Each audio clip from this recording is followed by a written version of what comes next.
Makhachev, that dude is on another level. Ian Garry, he's got so much confidence to become world champion. When cage is closed, nobody can help you. When two elite fighters meet inside the UFC, it's rarely just another matchup. This one carries genuine weight. So, to answer your question on how fast from when I open my eyes do I think about my fight, it's as soon as I walk out of the toilet until I become a world champion. I know how good Islam Makhachev is. I know how talented he is. He's 29-1 in the sport. He's a two-weight division champion. He's the most successful lightweight champion of all time and had the most lightweight defenses of all time. He is the current welterweight champion of the world. He came up a division and won the title. He is tied for the longest consecutive active win streak in UFC history. To step into the octagon against Islam Makhachev and beat him, because there will be no doubt that I have done it against the best. To be the best, you have to beat the best. I'm long, I'm tall, I'm fast, I'm rangy, I understand distance management and control. I'm tricky on the feet, I'm tricky on the ground, I'm hard to touch, I'm hard to control, I'm hard to predict what I'm gonna do, I'm hard to read. All of those are elite stand-up and grappling skills. Then he's in for the shock of his life on August 15th. In an ideal world, I make it look easy. And I don't mean make it look easy and as in it's a walk in the park. I'm well aware of his talents, I'm well aware of his skill set, and I respect, I actually love and respect him and his fighting and what he's done. However, I want this challenge. I want it to be him that I beat to prove I'm the best in the world. Because then there's no doubt, it's undeniable that I'm the greatest.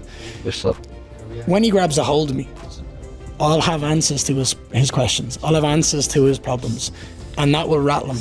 And when that rattles and he tries again and he fails and he tries again and he fails, and I'm just punching the face off him every second in between, I do believe I'm going to be able to break him. I have nothing but respect for him. I think he's absolutely cemented himself as the best fighter on the planet right now, and until he's beaten, he holds that status. What he's done in his career and over the last decade in the sport has been second to none. To be the best, you have to beat the best. That's the guy I want to take out. To me, to make sure that it's undeniable, when I beat him, I am the best welterweight on the planet, and arguably the #1 pound-for-pound fighter on the planet. Looks very bad in this interview. Better for him training more and do less interview, you know. Everybody know his ground game, you know. Everybody talking, you know. Everybody say, I'm gonna knock him out, Islam, I'm gonna do some beat Islam, but when fight's beginning, they all forgot what they say. This fight is not simply about a championship belt. It's a clash between an established legacy and raw ambition. Today, we're breaking down the mindset of both fighters, their training camps, and what analysts and fellow athletes are predicting heading into this highly anticipated matchup. As I say, he's on a run. The record of Islam Makhachev is 28 wins and 1 loss with 18 stoppages. And of course, if he can get a hold of Ian Garry and take him down, yeah, it's probably going to be easy. Ian will struggle to get back to his feet, and I don't think he can match Islam in terms of jiu-jitsu or submission grappling, okay?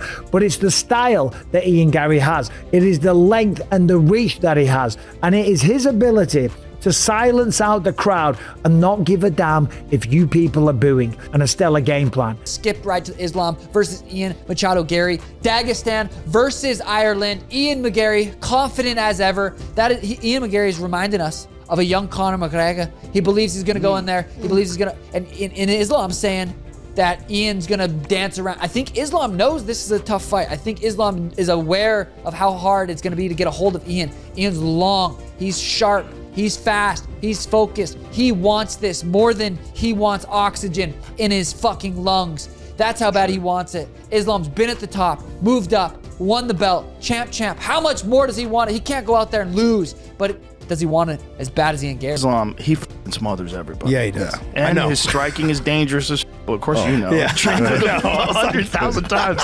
But it's like that guy's, he's so terrifying once he gets a hold of you. Like Yeah. he submits everybody. I can tell you, he's really good. I mean, it's kind of crazy though when you think about how strong Charles's grappling is and how Islam just. Yeah. Dude, he called it. Garry is an outlier who's getting better. In theory, the Islam match is a very bad matchup for Garry. It's a bad matchup for everybody. So do you want to play that card right now?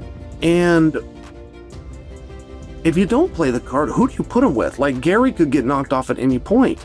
Blahal could have knocked him off. Pradas could have knocked him off, right? I mean, it's iron on top of iron. That's why you take the chances that you can get when you can get them. If Machado Garry were to beat him? If Jan has chances, you mean to beat Islam? Yeah. It's a fight business. Everyone has chances. Everyone, and especially someone like Ian. He's been able to collect a lot of experience during his run in the UFC. And why not? I see him with a lot of chances. I think he's very smart with the way he fights and the way he like strategizes and game plans. But obviously, Islam is pound for pound, right? But I think breaking down both guys, I'll get more in depth with like striking, grappling, all those situations. But I definitely think Ian's a live dog, right? Where does he fit? Where does he give, or better yet, where does he give Islam a fit? Striking, grappling, submissions, takedown defense, takedowns. I don't see a Kush. I see total dominance from my brother Islam Makhachev. Yeah, no, he's definitely up there. I don't know. I just think a couple more exciting fights, and he's there for me.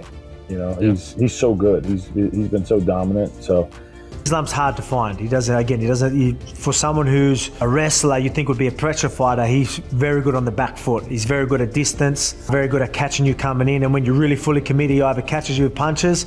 If you commit and open yourself up, he's got beautiful takedowns and beautiful shots. So I think there's opportunities there for him to edge around.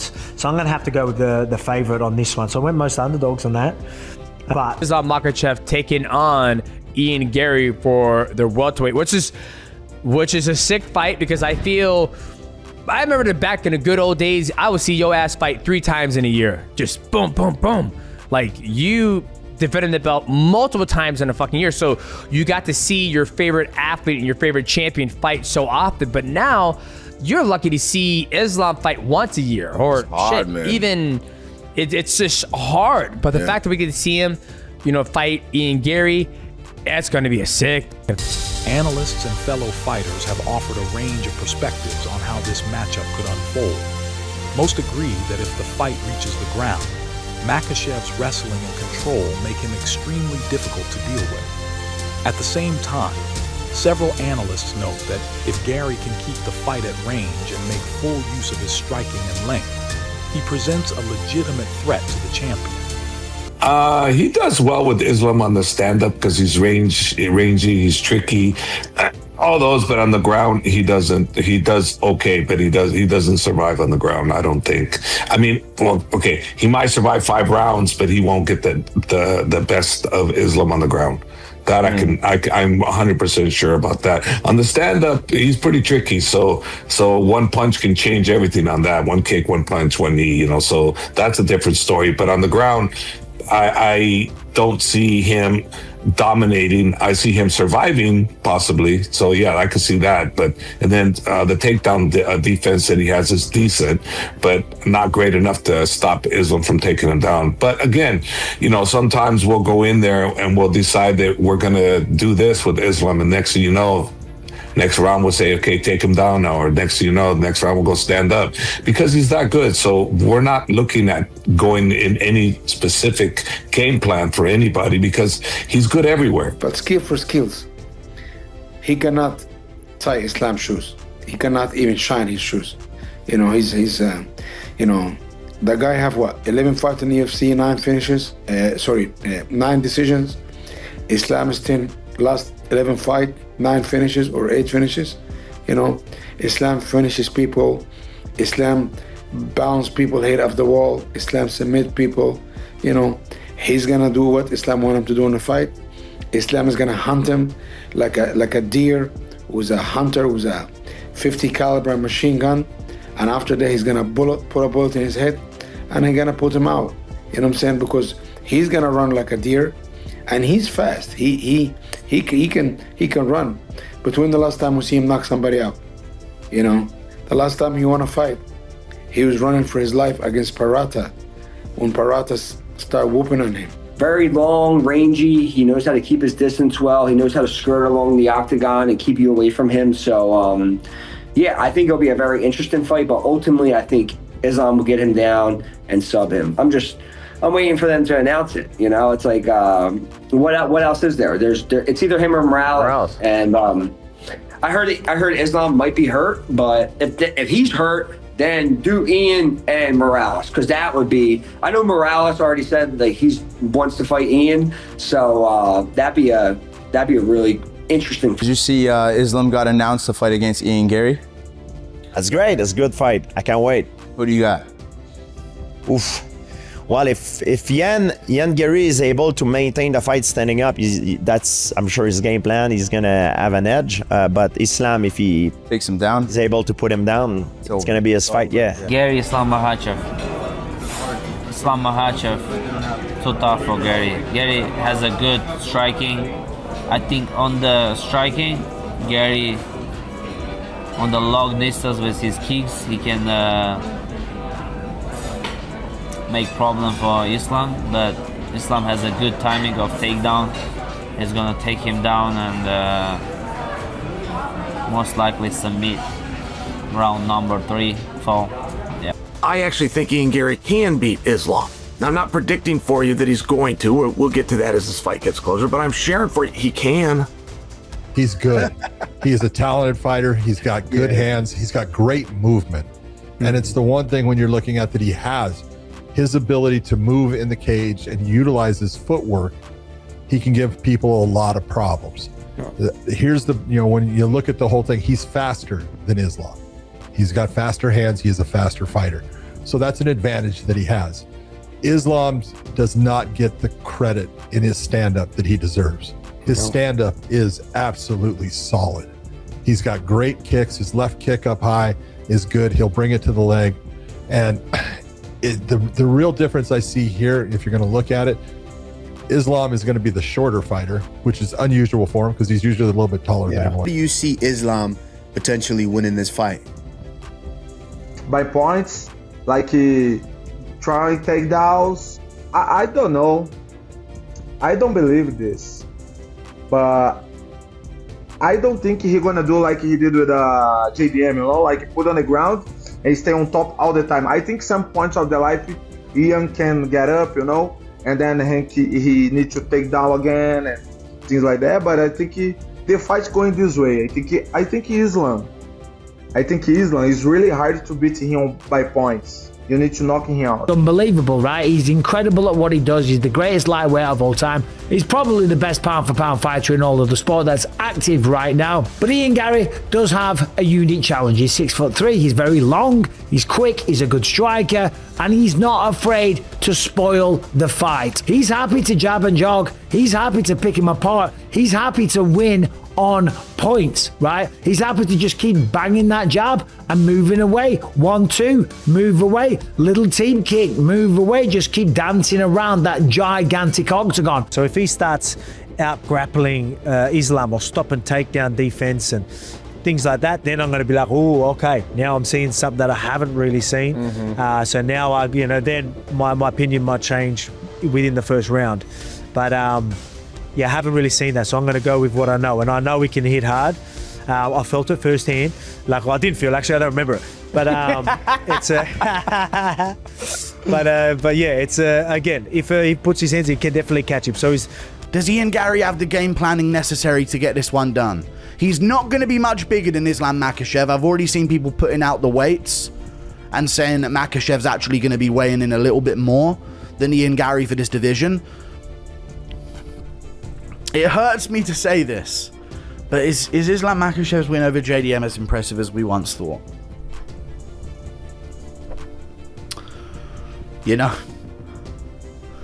To not come close to submitting him, to never really be able to beat him up on the ground, Is he just going to go out there and submit Ian Garry? Way bigger than him, way taller than him, not bigger than him, but frame-wise. That's a tougher man to hold down. Ian Garry's very athletic. Islam is one of the greatest to ever do it in this game. He's dominant in his field, and now he's at welterweight. He wears it well, like against JDM.